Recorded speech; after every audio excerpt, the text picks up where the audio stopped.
नमस्कार। BPSC history के इस नए विश्लेषण में स्वागत है। आज हमारा मकसद भारत के इतिहास को बिल्कुल क्रिस्प और सटीक तरीके से समझना है, ताकि एक क्लियर टाइमलाइन दिमाग में सेट हो जाए। तो चलिए बिना वक्त गवाए शुरू करते हैं। इस ओवरव्यू के लिए हमने बेस बनाया है बीपीएससी वाला की हिस्ट्री रिवीजन बुकलेट को।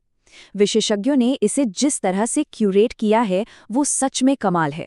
फैक्ट्स और रिसर्च का एक बहुत सॉलिड फाउंडेशन मिल जाता है इससे। इस मटेरियल का मेन ऑब्जेक्टिव यही है, short, crisp, concise and high quality content. और सच कहूं तो आज हमारी इस चर्चा का भी यही एम है। अगर कोई कॉम्पिटिटिव एग्जाम्स की तैयारी कर रहा है तो ये हाई यील्ड ओवरव्यू सच में बहुत काम आने वाला है। एक नज़र हमारे रोड मैप पर डाल लेते हैं।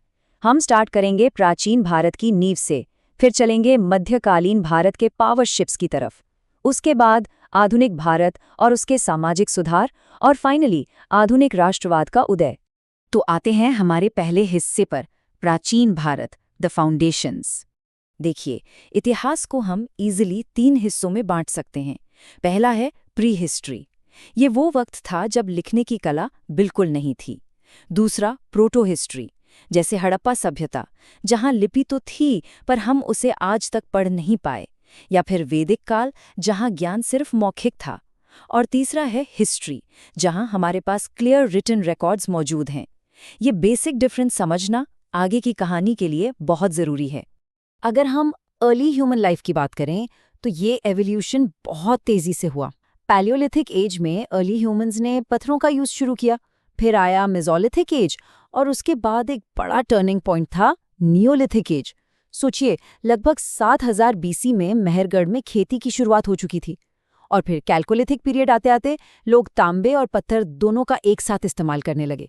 मानवता सच में बहुत तेजी से आगे बढ़ रही थी। और इन शुरुआती पत्थर के गांव से आगे बढ़कर हम सीधे आते हैं हिस्ट्री के एक बहुत ही वेल ऑर्गेनाइज्ड दौर में, मौर्य काल, 321 बीसी से लेकर 185 बीसी तक। ये वो टाइम था जब भारतीय उपमहाद्वीप में पहली बार एक इतना बड़ा और स्थायी साम्राज्य स्थापित हुआ था। ये सिर्फ एक आम एम्पायर नहीं था, बल्कि एक नए हाईली एफिशिएंट एडमिनिस्ट्रेशन का आगाज था। अब यहाँ एक नेचुरल सवाल उठता है कि इस साम्राज्य की इतनी सटीक जानकारी आखिर मिलती कहाँ से है? इसके 2 मेन सोर्सेज हैं। एक तरफ है आर्कियोलॉजिकल सोर्सेज, जैसे पंच मार्क्ड कॉइन्स और अशोका के शिलालेख, और दूसरी तरफ है साहित्यक यानी लिटरेरी सोर्सेज, जिनमें कौटिल्य का अर्थशास्त्र और मेगास्थनीज की इंडिका बहुत प्रोमिनेंट हैं। इन्हीं दोनों को मिलाकर इतिहासकार इस गोल्डन एरा की पूरी पिक्चर बनाते हैं। आइए अब आगे बढ़ते हैं हमारे दूसरे पड़ाव की तरफ, मध्यकालीन भारत, पावर शिफ्ट्स। 14वीं सदी के स्टार्ट में दक्षिण भारत में मुख्य रूप से 4 शक्तिशाली राज्यों का बोलबाला था। देवगिरी के यादव्स, द्वारा समुद्र के होयसलाज, वरांगल के काकतियाज और मदुरई के पांड्याज। दिल्ली सुल्तानत के आक्रमणों से जस्ट पहले साउथ में इनका पूरा दबदबा था। लेकिन ध्यान देने वाली बात यह है कि मध्यकालीन भारत सिर्फ राजाओं और सत्ता के खेल तक सीमित नहीं था। ये एक बहुत ही प्रोफाउंड सामाजिक बदलाव का भी दौर था, जिसे हम भक्ति आंदोलन कहते हैं। ये वर्ड संस्कृत के भज रूट से बना है, जिसका मतलब है ईश्वर की सेवा करना या डिवोशन। 8वीं से 18वीं सदी तक इस डिवोशन ने पूरे उपमहाद्वीप में एक जबरदस्त नैतिक और सामाजिक क्रांति ला दी थी। और अब चलते हैं तीसरे हिस्से की ओर, आधुनिक भारत और उसके सामाजिक सुधार। 19वीं सदी ना बिल्कुल एक कल्चरल अपहीवल का टाइम था। इसके पीछे कुछ मेन रीजंस थे: ब्रिटिश शासन का दबाव, पश्चिमी संस्कृति का इन्फ्लुएंस और उनका विरोध। इसी बीच एक एजुकेटेड मिडिल क्लास उभर कर सामने आया। इन लोगों ने महसूस किया कि अगर विदेशी शासन को टक्कर देनी है तो पहले अपने खुद के समाज को अंदर से स्ट्रॉन्ग करना होगा। तो इन रिफॉर्मिस्ट्स का फोकस मेनली 2 चीज़ों पर था।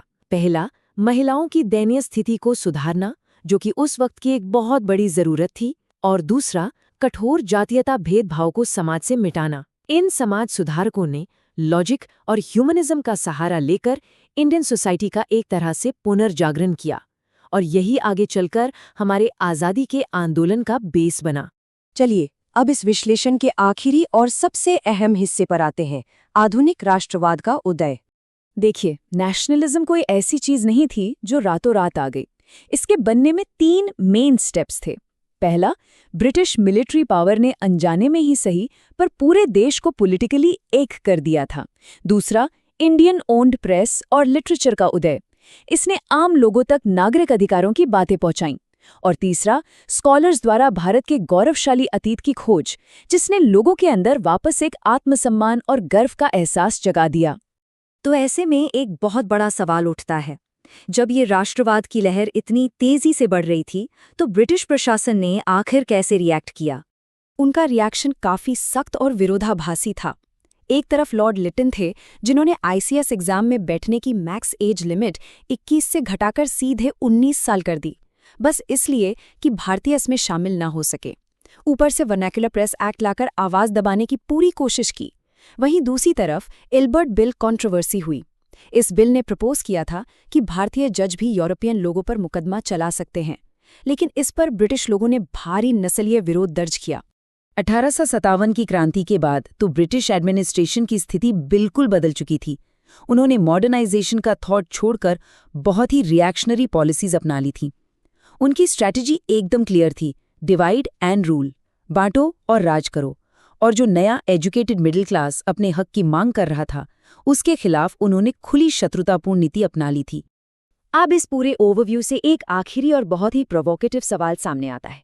जब ब्रिटिश हुकूमत पूरी तरह से डिवाइड एंड रूल और विरोध पर उतर आई थी, तब उन कठिन परिस्थितियों में इन शुरुआती राजनीतिक संगठनों ने आगे चलकर इंडियन नेशनल कांग्रेस के गठन के लिए रास्ता आखिर कैसे बनाया?